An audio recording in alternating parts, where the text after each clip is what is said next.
Hello बच्चों, नमस्कार। अब हम करने वाले हैं exercise 6.2 of lines and angle, class 9th mathematics. चलिए शुरू करते हैं। तो मेरा नाम है रविशंकर और मैं आपको मैथ्स यहाँ पर पढ़ा रहा हूँ। ठीक है, चलिए शुरू करते हैं क्वेश्चन नंबर 1 से। एक्सरसाइज 6.2 इससे पहले 3-4 वीडियो अपलोड हो चुकी है। बेसिक्स जिनको जानना है या 6.1 जानना है, एग्जाम्पल जानना है, इसका इंट्रोडक्शन इससे पिछली वीडियो में है, तो आप प्लीज़ प्लेलिस्ट चेक कर लीजिए। बाकी आप लोग अच्छे हैं, चैनल को सब्सक्राइब कर दीजिए, वीडियो को लाइक कर दीजिए।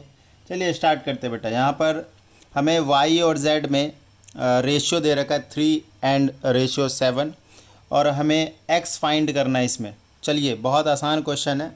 इससे पिछले वाली वीडियो में हमने सब डिटेल के बारे में डिस्कस कर लिया था कि क्या क्या होता है।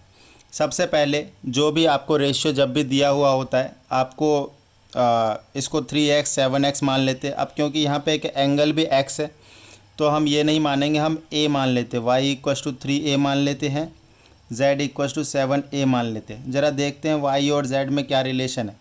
ध्यान दीजिएगा बच्चे, इस डायग्राम में ध्यान दीजिएगा। आप नीट एंड क्लीन डायग्राम बनाइए सो दैट कि आपको मैथमेटिक्स के प्रति आपकी जो इंटरेस्ट है वो थोड़ा बढ़े और आपको चीज़ें पढ़ने में समझने में आसानी हो। देखिए ये y है तो ये एंगल भी y हो जाएगा बच्चे। ये वर्टिकल अपोजिट एंगल होता है और वर्टिकल अपोजिट एंगल जो है वो बराबर होते हैं। अब ये y और z में अगर आप देखिएगा, आप इधर देखो, मैंने आपको पिछली क्लास में बता रखा है। जैसे ये दो पैरेलल लाइन है, ये पैरेलल लाइन इस तरीके से ये ट्रांसवर्सल लाइन होगी। तो ये जो दो एंगल होते हैं इनका सम बेटा 180 होता है, को इंटीरियर एंगल कहते हैं। तो हम यहाँ पे कह सकते हैं y + z = 180 डिग्री। आप रीज़न में लिखेंगे, ये देखिए यहाँ पे y था, यहाँ पे z था, दोनों को इंटीरियर, एक ही इंटीरियर पोर्शन के को मतलब एक ही साइड में है लाइन के। तो आप इसको यहाँ पे लिखिए को इंटीरियर एंगल। चलिए आगे देखते हैं। अगर आपको वीडियो स्लो लगे तो आप × 1.5 पे देख सकते हैं बच्चे, और आप नोट्स बनाइए सो दैट की चीज़ें और आसानी से समझ में आए। देखिए y को हमने 3a लिया, z को हमने 7a लिया, = 180। ठीक है, ये देखिए 10a = 180। तो a की वैल्यू हमारी कितनी आएगी, डिवाइड करेंगे बच्चे, यहाँ पे 18 डिग्री आ जाएगा। ये a की वैल्यू कितनी आ रही है, 18 डिग्री। अब ध्यान से देखिए, a अगर आपको समझ में आ रहा है 18 है तो y कितना हो जाएगा, 3 × में 18, तो y आ जाएगा बच्चे 54 डिग्री। y की वैल्यू कितनी आ गई, 54। अब आप यहाँ पर देखिए इस वाले डायग्राम में इन दो लाइन पे आप ध्यान देना। इन दो लाइन पे अगर आप इन दो लाइन पे ध्यान देते हैं तो आपको ये दिख रहा होगा कि ये एक तरह से ट्रांसवर्सल लाइन का काम कर रही है यहाँ पे। और जैसा मैंने अभी यहाँ पर बताया वही केस यहाँ पर दिखता हुआ मिल रहा है। x और y जो है वो को इंटीरियर एंगल है। दैट मीन्स कि x + y का सम भी 180 डिग्री होगा। नाउ यहाँ पे लिखते हैं अब x + y = 180 डिग्री। आप ब्रैकेट में को इंटीरियर एंगल लिख लीजिएगा, को इंटीरियर एंगल। तो देखिए यहाँ पर x प्लस में y यहाँ पे देखिए 54 है, = 180। x = 180 - 54, आप इसको माइनस कर लोगे तो आंसर कितना आ जाएगा, आंसर आ जाएगा 126 डिग्री। और ये हमारा फाइनल आंसर है। हमें इस क्वेश्चन में x ही पूछा गया था। चलिए बच्चे सेकंड क्वेश्चन की तरफ चलते हैं। मैंने आपको बार बार बोला है आप डायग्राम प्रॉपर बनाइए, इससे आपको चीज़ें समझने में आसानी होती है और इंटरेस्टिंग भी लगती है। तो देखिए मैं डायग्राम यहाँ पे फटाफट बना लेता हूँ। आप स्केल का यूज़ कर सकते हैं। ये देखिए हमारा एक नीट एंड क्लीन डायग्राम यहाँ पे बन के तैयार हो गया। यस, देखिए कितना मस्त लग रहा है ये। A B C D G E, ऊपर में F है, G F, नीचे में E है। अब देखिए यहाँ पर ये दोनों लाइन पैरेलल दे रखी है आपको। AB = CD, यहाँ पे लिख लो AB = CD, ये गिवन है। EF is perpendicular to CD, ये जो EF है परपेंडिकुलर टू CD है। दैट मीन्स ये एंगल 90 डिग्री का बन रहा है। यहाँ पे लिख लेते हैं EF is perpendicular to CD। इससे ये समझ में आ रहा है कि ये 90 डिग्री, और इधर जो ये जो दो एंगल है ये भी 90 का होगा। एंगल GED 126 बेटा, GED तो ये पूरा एंगल है 126 डिग्री। ये पूरा एंगल है, ये वाला पूरा है, ये वाला देखिए, ध्यान से देखिए बच्चे, 126 degree. Find angle age, find करना angle A G E comma angle G E F and angle F G E. बहुत आसान क्वेश्चन, बहुत आसान क्वेश्चन है, ध्यान दीजिएगा, ध्यान दीजिएगा। यहाँ पर एज कहाँ है पे, ये वाला एंगल की बात कर रहा है, ये वाला। आप ध्यान दीजिए बच्चे, अगर मैं इसको चीज़ों को और सिंपल करके बनाऊं, बस ये हम जी ई लाइन यहाँ पे ड्रॉ करते हैं, तो ये एंगल आपको पहले से ही 126 डिग्री दे रखा है, तो ये एंगल आपको निकालना है। और ये एंगल निकालना है, आपको साफ साफ दिख रहा होगा कि ये ऑल्टरनेट इंटीरियर एंगल पेयर है, और ऑल्टरनेट इंटीरियर एंगल पेयर जो तो बराबर होते हैं। यहाँ पर आप लिख सकते हैं एंगल एज बराबर एंगल जी ई डी, जी ई डी। यहाँ पे आप ब्रैकेट में लिख सकते हैं बेटा ऑल्टरनेट इंटीरियर एंगल। आप अपने एग्ज़ाम में इसको पूरा पूरा लिखेंगे। ओके, समझ में आ गया आपको। देयरफॉर एंगल ए जी ई कितना आ गया बच्चे, 126 डिग्री आ गया। ये लीजिए, पहला आपका ये निकल गया एज एंगल। आप इसको मतलब देखो, आप अगर ना प्रॉपर एक्सपेंड करके डायग्राम बना लोगे तो और चीज़ें आसान लगने लग जाती है। ये देखो, अब इस तरीके से आप कोई भी बता सकता है कि हाँ सर ये ऑल्टरनेट इंटीरियर एंगल है, आंसर आ गया। अब देखिए जी ई एफ पूछा है, जी ई एफ ये वाला एंगल पूछा है, सिर्फ ये वाला। अब देखिए ज़रा, ये 90 है तो यार ये भी तो 90 होगा, 90 होगा। ओके चलिए शुरू करते हैं। या फिर यूँ देखो, ये 90 है और ये टोटल 126 डिग्री है, तो माइनस कर दोगे तो ये आ जाएगा। देखो यहाँ पर, इधर देखिए बच्चे, ये देखो ला ला ला ला ला ला ला ला ला ला ला ला ला ला ला ला,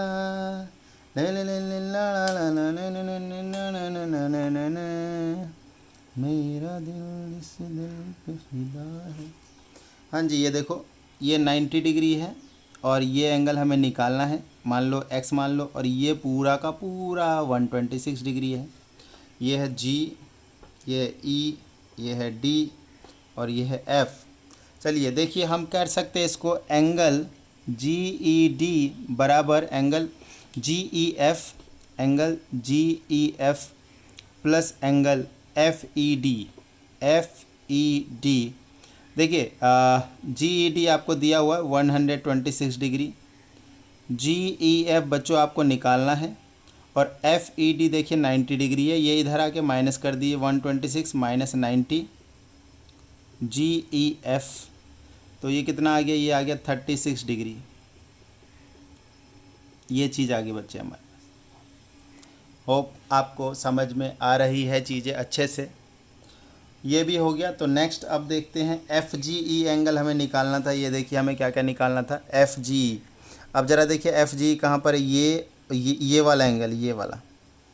अब साफ साफ हमें तो ये वाला तो पता ही है, और ये वाला हमें निकालना है। अरे यार, ये दोनों लीनियर पेयर नहीं बन रहा, बिल्कुल ये लीनियर पेयर बन रहा है हमारा। ये देखिए, ये 126 डिग्री है, तो ये बाकी x मान के आप 180 में से माइनस कर लो। ये देखो यहाँ पे देखो, अरे यार यही चीज़ तो है, ऐसे है ना बच्चे आपका, ये 126 डिग्री है, और इधर पहले लिख लो, ये a है, ये g है, इधर e आ गया, इधर f है, और ये एंगल आपको निकालना है।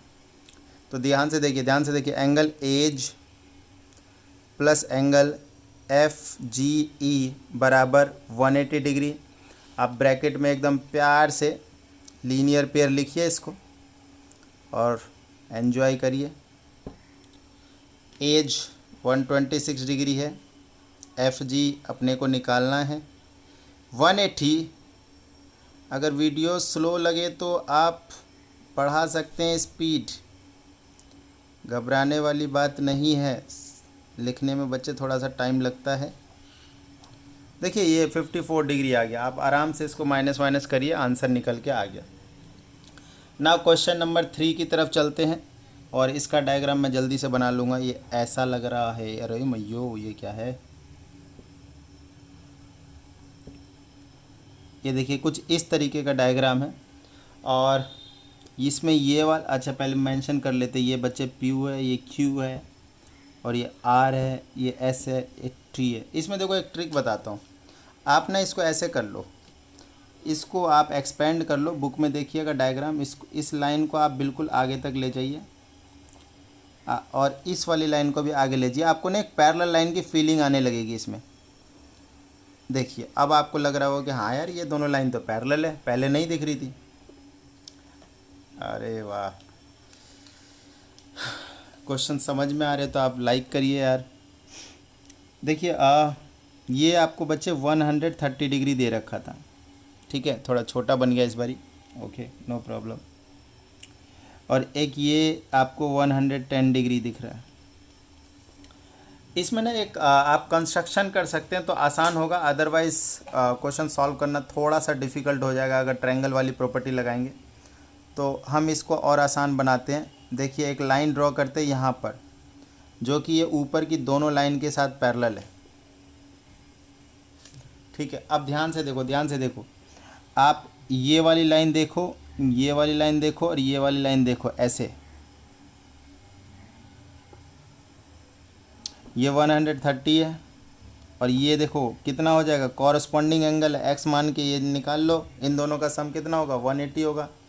हाँ हाँ, angle T S R plus angle T S R plus angle, इधर भी ले लेते कुछ वैल्यू बेटा, एम ले ले, एन ले लेते, एन आर एस बराबर 180 डिग्री।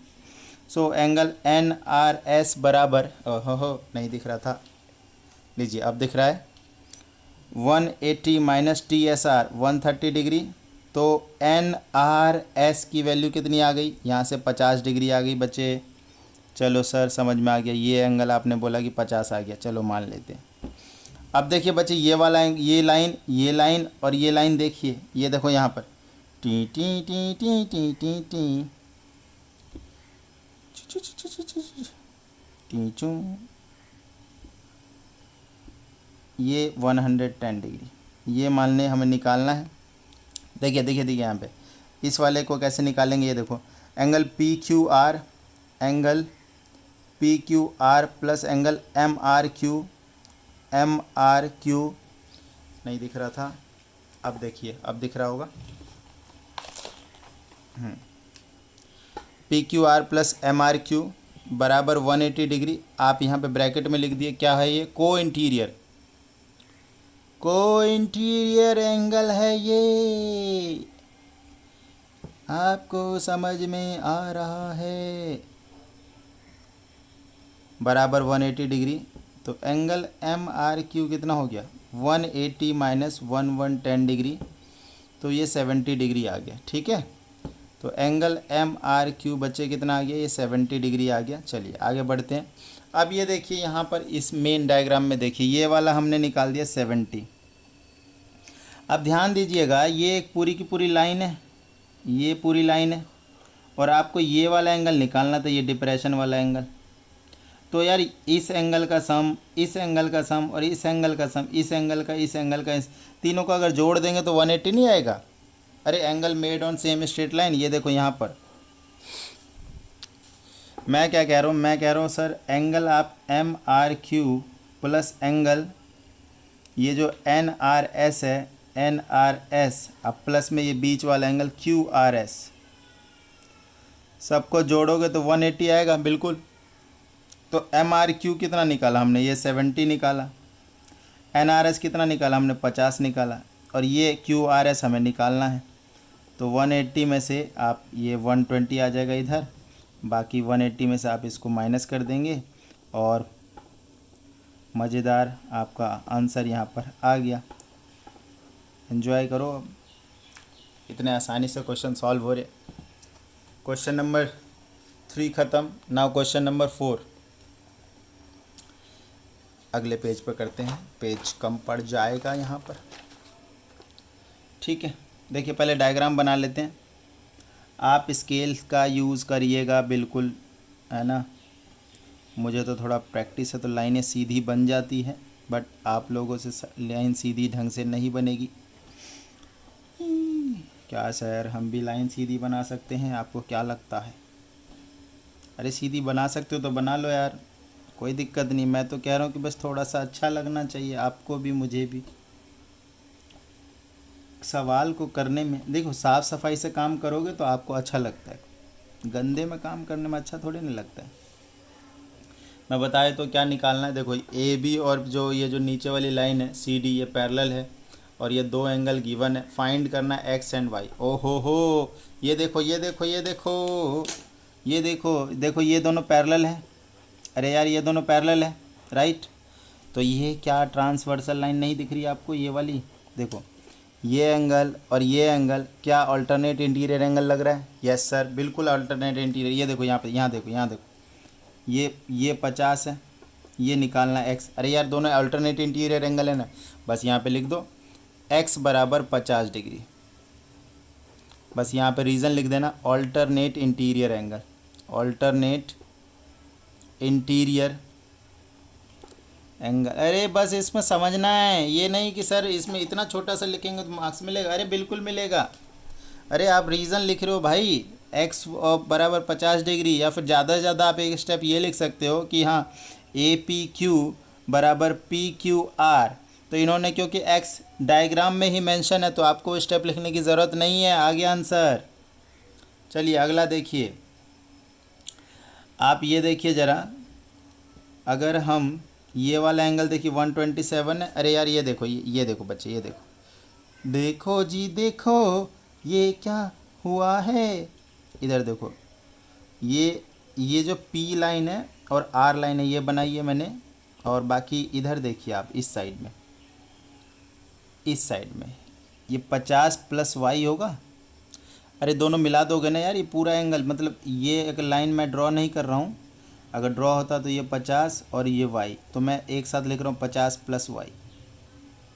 ठीक है, तो आप देखिए जो एंगल है, इधर देखो, इधर देखो, नीचे देखो, एंगल ए पी आर बराबर angle P R D, alternate interior angle है। ए पी आर बराबर पी आर डी, तो ए पी आर है कितना 50 plus Y, P R D कितना है 127 डिग्री, तो Y equals to 127 minus 50 degree. ख़त्म ख़त्म ख़त्म, कितना हो गया 27 23 77 डिग्री। चलो जी, एक्स आ गया था 50, वाई आ गया 77। खुशियाँ मनाओ, मिठाइयाँ खाओ। Next question number 5। ये क्वेश्चन अच्छा है बच्चे। P Q and R S are set to, पहले देखो डायग्राम बना लेता हूँ इसका मैं बुक से देख के। तो बच्चों ये रहा डायग्राम आपके सामने में। चलिए देखते हैं, इसमें हमें P Q is parallel to R S दे रखा है। अरे यार ये दो मिरर है, और आप लोगों को पता ही होगा कि मिरर में ये जो इंसिडेंट रे है, जब इंसिडेंट रे मिरर पे पड़ती है तो ये नॉर्मल के साथ में ये नॉर्मल हो गया, ये एंगल आई बनाता है। ये देखिए जैसे कि मिरर आपने 8th में पढ़ा होगा, ये मिरर है अब दिख रहा है, ये मिरर है, और मिरर पे ये इंसिडेंट रे अगर पड़ती है कोई तो उसके बाद ये रिफ्लेक्ट हो जाती है, तो रिफ्लेक्टेड रे है। तो इसमें एक लॉ पढ़ा था, लॉ ऑफ रिफ्लेक्शन, इसमें ये पढ़ा होगा आपने कि ये एंगल ऑफ इंसिडेंस होता है, ये एंगल ऑफ रिफ्लेक्शन होता है, और एंगल आई बराबर एंगल आर होता है। ये चीज़ आपने पढ़ा होगा, इसी चीज़ का हम यूज़ करेंगे। यहाँ पे देखिए एंगल आई बराबर एंगल आर है, ठीक है। और एक और बात देखिए, जितने भी नॉर्मल बनाओगे वो आपस में पैरेलल होते बेटा। अभी मैं धीरे धीरे पूरा एकदम चीज़ों का एक्सप्लेन करूँगा, ठीक है। अब देखिए यहाँ पर भी ये एंगल आई है और ये एंगल आर है, ये दोनों आपस में बराबर होगा। एक चीज़ देखो आप, एक चीज़ देखो, ये देखो, अगर हम सिर्फ नॉर्मल को कंसीडर कर लेते हैं, ये एक नॉर्मल हम यहाँ बना लेते हैं और एक दूसरा नॉर्मल ये यहाँ पे बना लेते हैं। हाँ हाँ, एक नॉर्मल यहाँ बना रहे हैं सर। देखो ये मैंने ये मान लिया कि ये पॉइंट बी था और ये पॉइंट सी था, ये पॉइंट बी था, ये पॉइंट सी था। ज़रा इसको मिला देते हैं। देखिए आपको यहाँ पर कौन सा एंगल दिख रहा है, एंगल आई दिख रहा है। यहाँ पर कौन सा एंगल दिख रहा है, अरे ये इस वाले का एंगल आई है, ये दूसरा वाला है, चलो I1 कर लो। क्या ये अल्टरनेट इंटीरियर एंगल है? यस। देखो ये दोनों लाइन पैरेलल होगी। अरे यार ये भी नॉर्मल है, नॉर्मल नॉर्मल आपस में पैरेलल होगी। अरे यार ये लाइन है, इस पर एक परपेंडिकुलर यहाँ डालो, दूसरा परपेंडिकुलर यहाँ डालो, तो दोनों क्या होगा, पैरेलल ही तो होगा। तो ये बराबर ये, इसका मतलब ये बराबर ये। ठीक है, ध्यान से देखो, ध्यान से देखो, इस चीज़ को यहाँ पे इधर लिखते हैं हम। N B C angle, angle N B C बराबर angle B C N, B C N. ठीक है, अगर ये बराबर है तो इसको 2 से मल्टीप्लाई कर दोगे तब भी तो बराबर ही रहेगा। अरे यार 2 times angle N B C बराबर 2 times angle B C N होगा कि नहीं होगा। अरे यार मान लो ये 50 होता, ये 50 होता, डबल कर रहे हो तब भी तो बराबर ही होगा। यस सर, तो 2 टाइम्स कर रहे तब भी बराबर है। अब ज़रा एक बात बताओ कि 2 टाइम्स एन बी सी और 2 टाइम्स बी सी एन, देखो ध्यान से देखो, ये वाला 2 टाइम्स एन बी सी को क्या मैं, ये देखो ये एंगल था ये वाला, इसको डबल कर दूँ तो ये आपस में बराबर ही था, तो ये पूरा ये वाला एंगल हो जाएगा बच्चे, ये वाला। तो क्या मैं इसको एंगल ए बी सी लिख सकता हूँ? हाँ जी। और देखिए ये वाला एंगल था बी सी एन, तो इसको डबल कर रहे हैं तो ये पूरा एंगल हो गया ये वाला, क्योंकि ये आपस में बराबर होता है वो लॉ ऑफ रिफ्लेक्शन से। तो क्या मैं इधर वाले एंगल को मैं ये वाला एंगल लिख सकता हूँ, मतलब B C D. Yes sir, B C D. अब ध्यान देना इस चीज़ को, ध्यान देना बच्चे, ये आपका बराबर आ गया। अब एक बात करो, अब मैं फिर से एक डायग्राम बना रहा हूँ, अब आप बताना कि क्या मैं इसको ये लिख सकता हूँ। देखिए ये ए बी था मेरा, ए बी, और ये वाली लाइन यहाँ थी। ठीक है, उसके बाद ये सी था और ये डी था। मैंने बोला ये एंगल और ये एंगल आपस में बराबर है। यार ए बी सी, ये देखो ना, ए बी सी और B C D, A B C और बी सी डी ये आपस में बराबर है। एक काम करो, इसको थोड़ा सा एक्सटेंड करते हैं बच्चे, तब तुम्हें फील आएगी। फील लेना है, फील लेना है। टे टे टे टे टे टे टे। अब एक बात बताओ, क्या ये दोनों लाइन पैरेलल है? ये तो बोला ही नहीं है सर। क्या ये दोनों एंगल है? हाँ जी, ये आपने अभी निकाल दिया इक्वल। तो देखो, अगर आपको लाइन पैरेलल दिया हुआ होता है तो आप कहते हो कि यार ये alternate interior angle are equal. अब लाइन पैरेलल नहीं है, आप एंगल इक्वल निकाल चुके हो, तो ये पैरेलल लाइन एक्सियोम से या फिर अल्टरनेट इंटीरियर एंगल एक्सियोम से हम कह सकते हैं कि ये वाली लाइन ए बी और सी डी पैरेलल है। ठीक है, देखो एंगल ए बी सी बराबर एंगल बी सी डी, ये हमने ऊपर प्रूव्ड कर दिया है। ठीक है, यहाँ पे लिखेंगे एक line, but angle A B C and B C D are alternate interior angle formed by transversal line BC between lines AB and CD. Therefore, by alternate interior angle axiom, we can say AB is parallel to CD। तो बच्चे सिर्फ एक example रह गया, तो यहाँ पर ये एक्सरसाइज भी आपकी ख़त्म होती है एंड फाइनली ये चैप्टर भी आपका ख़त्म हो गया। अगर आपको एग्जांपल नंबर 6 की वीडियो चाहिए तो आप कमेंट कर दीजिएगा। अगर आपको समझ में नहीं आता तो मैं उसकी एक छोटी सी वीडियो बना दूँगा। फ़िलहाल इस वीडियो में इतना ही। धन्यवाद, थैंक यू सो मच।